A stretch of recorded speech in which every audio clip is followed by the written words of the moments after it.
student, today I will teach you new chapter is units and measurements.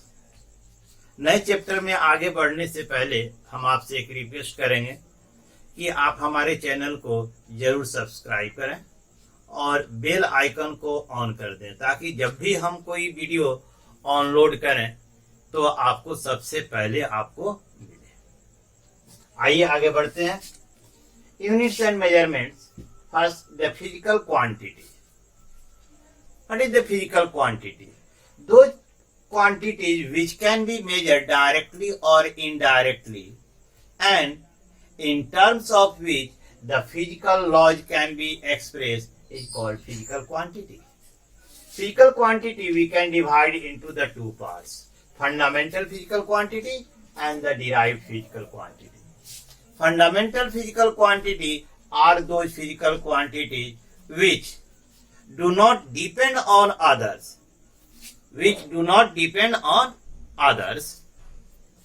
Is called fundamental physical quantity.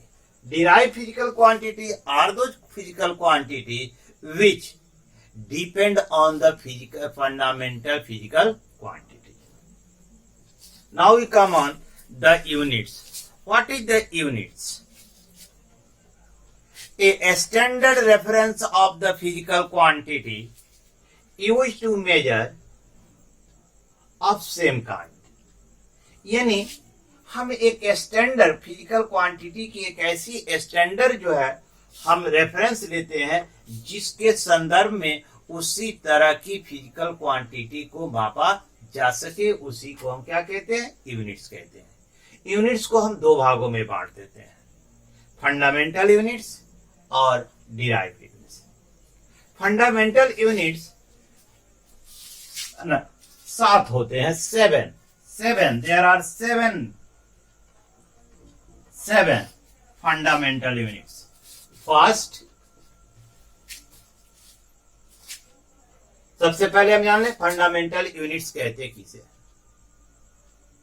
दो physical quantity which neither derived from others and nor be resolved into the others.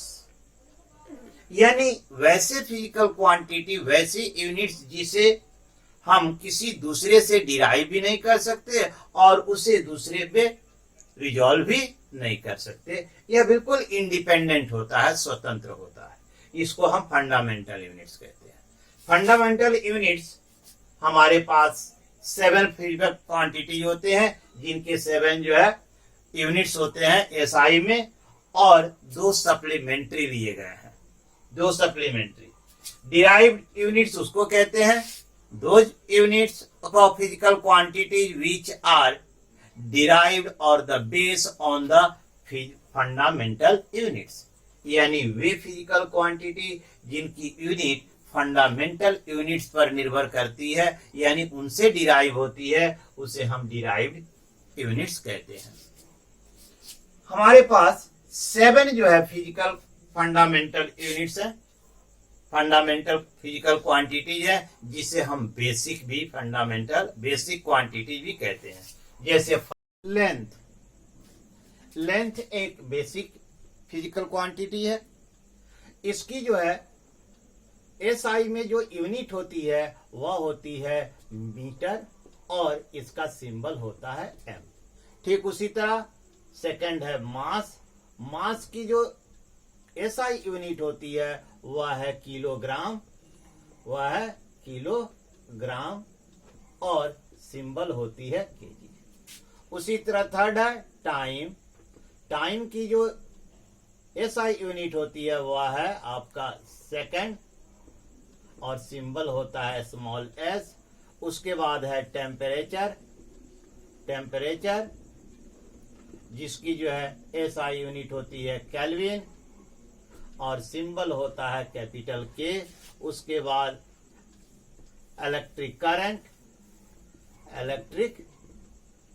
Current जिसकी unit होती है ampere और symbol होता है capital A. उसके बाद होता है लुमिनस इंटेंसिटी, लुमिनस इंटेंसिटी इसे कहते हैं एसआई में कैंडेला, और यूनिट होती है सीडी। उसके बाद आता है amount of substance, amount of substance, substance जिसकी यूनिट होती है मोल, सिंबल होता है MOL। इन 7 के अतिरिक्त हमारे पास 2 सप्लीमेंट्री लिए गए हैं। एक को कहते हैं प्लेन एंगल, प्लेन एंगल। इसकी जो है SI यूनिट होती है रेडियन और सिंबल होता है RAD, राइट। दूसरा होता है सॉलिड एंगल, इसका होता है एस्टेरेडियन,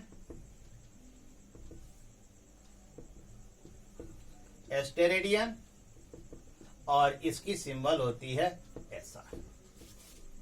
ये जो है 7 फिजिकल जो है कम ना बेस क्वांटिटीज होते हैं।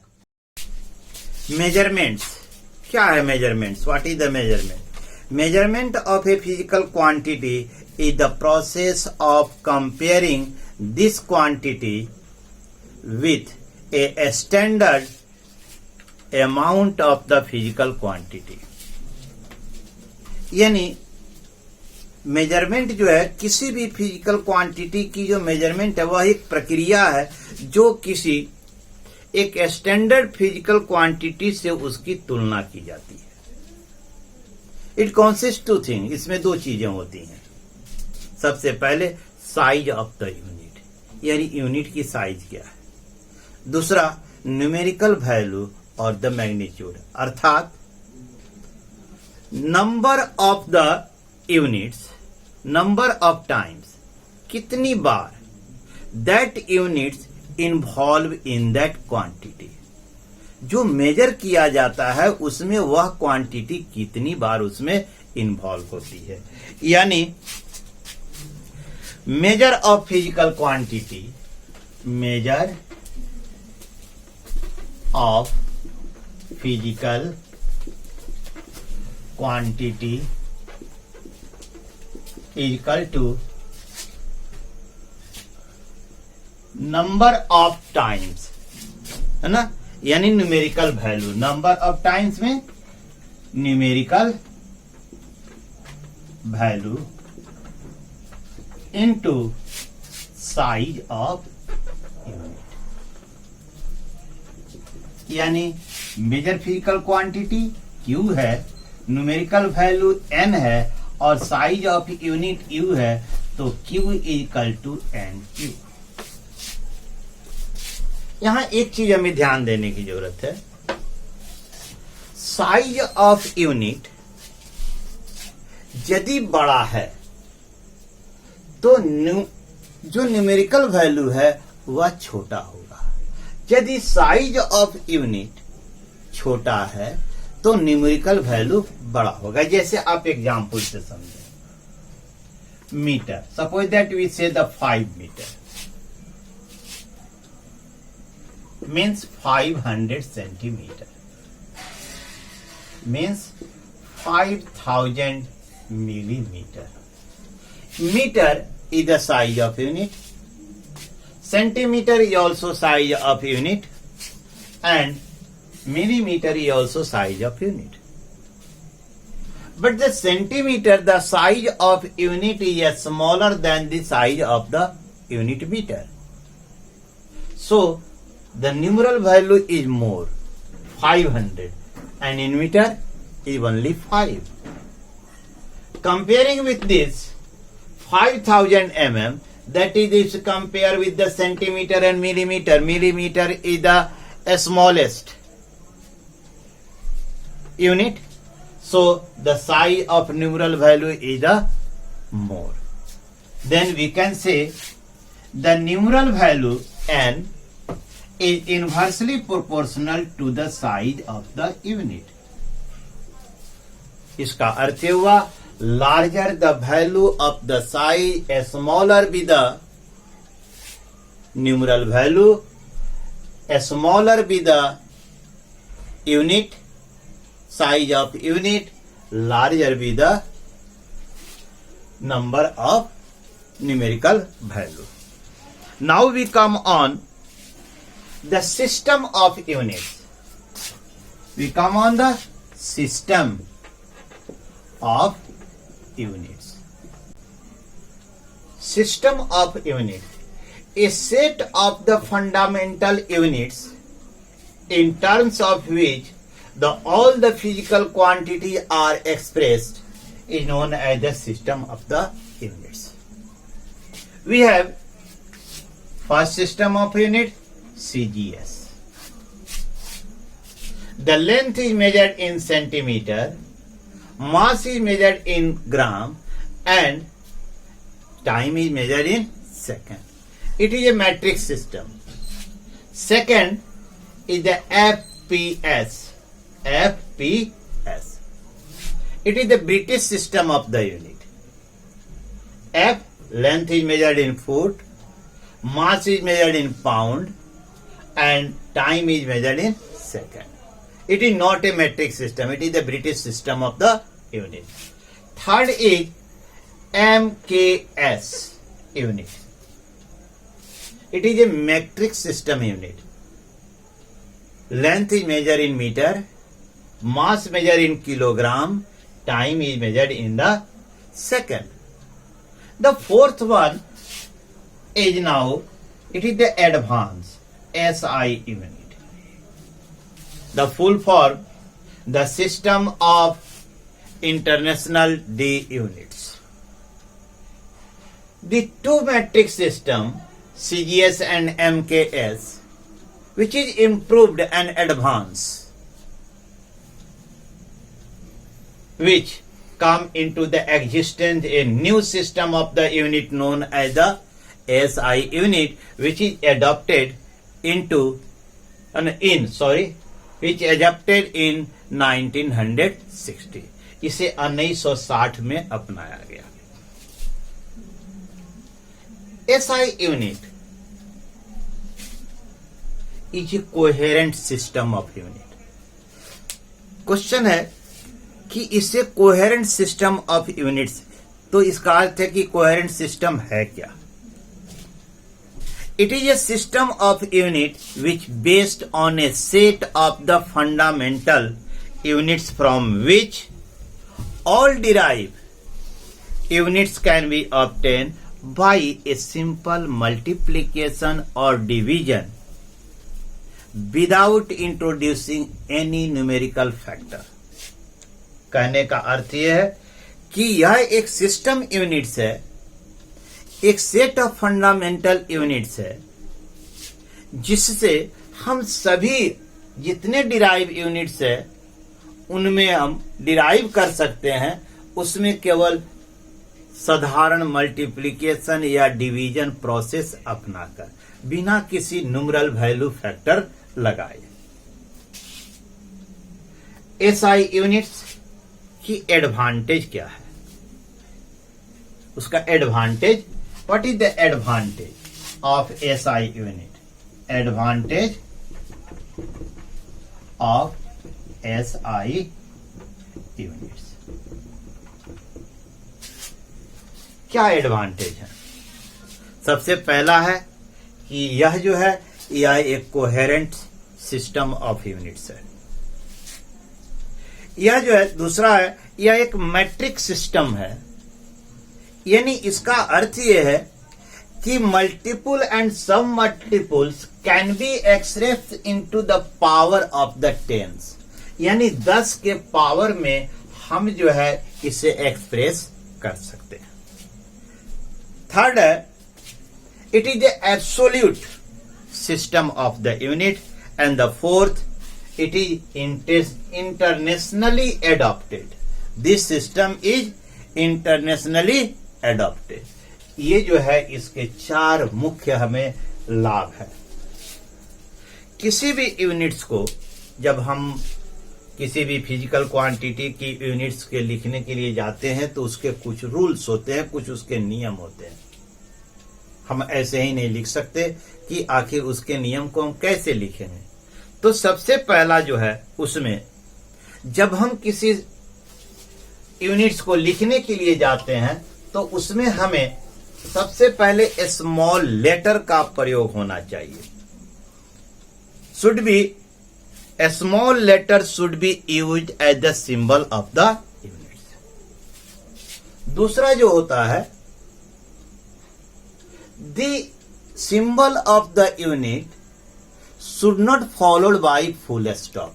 जैसे मान लीजिए कि हमने जो है किसी लेंथ की लंबाई हमने मीटर लिख दिया, यूनिट से, जैसे 5 मीटर हुआ, तो इसके आगे यह जो है इसके बाद फुल स्टॉप नहीं होना चाहिए। यह रॉन्ग है, यह गलत है।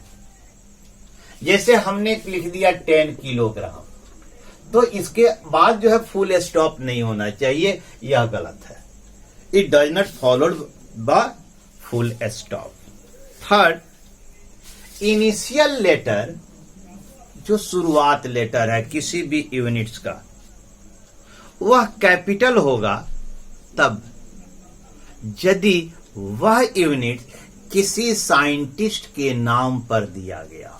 जैसे मान लीजिए फोर्स की यूनिट है न्यूटन, एन, तो हम इस न्यूटन को कैपिटल एन से ही शुरुआत कर सकते हैं, इसे स्मॉल एन में नहीं लिख सकते। दूसरी चीज कि यदि इसका न्यूटन को पूरा नाम हम लिखना चाहते हैं, फुल नेम लिखना चाहते हैं, तो हम यदि इस तरह से लिखते हैं न्यूटन, तो यह रॉन्ग है।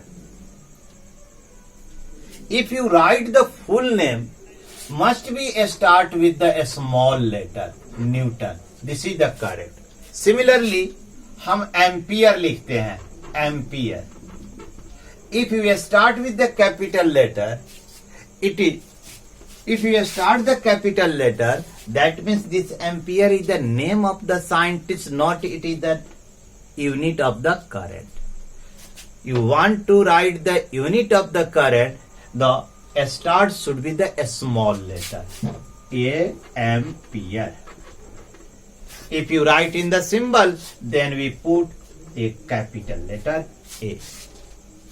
This is way to the right of the SI unit in this way. Last one, it never be in the plural form. जैसे मान लीजिए कि हमने लिखा 10 न्यूटन, तो 10 न्यूटन्स को एस प्लूरल फॉर्म नहीं लगा सकते। 10 kg, सपोज दैट 10 kg, तो 10 kg में हम एस नहीं लगा सकते, प्लूरल फॉर्म नहीं, ये दोनों ही गलत है। The units always be in singular form. इस बात का हमेशा ध्यान रखिए कि यूनिट्स हमेशा क्या होना चाहिए, सिंगुलर फॉर्म में होना चाहिए। हमने अगले वीडियो में हम जो है कुछ और रिलेटेड जो है छोटे यूनिट्स और बड़े यूनिट्स जो मेजरमेंट से रिलेटेड है उसके बारे में जानेंगे।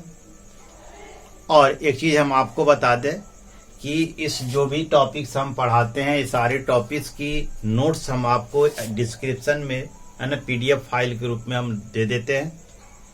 आप इसे जो है लोड कर लें, आपके फायदे की है, और इसे लोड करने के बाद आप इसे अपने नोटबुक में लिख सकते हैं ताकि आपको जो है पढ़ने में सुविधा हो सके, बार बार वीडियो देखने की आवश्यकता न पड़े।